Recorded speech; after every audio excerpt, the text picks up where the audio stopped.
These days, I've been thinking a lot about questions. I'm working on a lot of projects out in Los Angeles in the entertainment world, and I'll tell you some more about those projects in the coming weeks and months, but I've been thinking a lot about questions and the way that we use questions in our work as solution-focused therapists.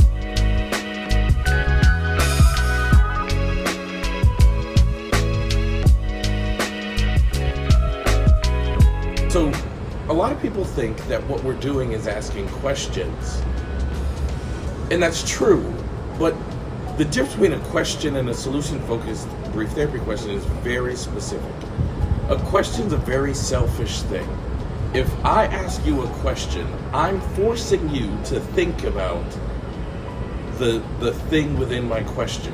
That's actually why therapy is very, very scary, because if you're the victim of a trauma, if you've had horrible things happen in your life, if you're really struggling, and I ask you questions about the struggle, I'm forcing you to think about the struggle, even when you might not be wanting to do so.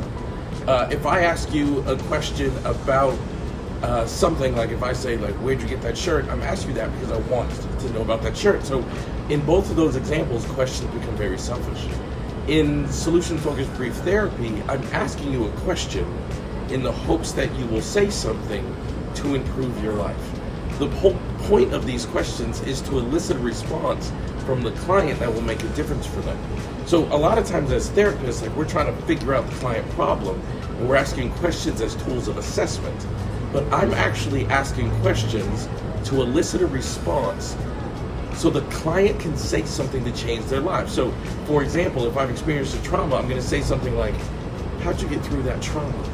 So the client can say out loud things about their resiliency and their strength, as opposed to asking, tell me about the trauma, because then the client will re-experience the trauma. So it's really important to understand that difference, because once you do, you can really, really master solution-focused brief therapy. I think this is the fundamental foundation of this approach from which everything else is built.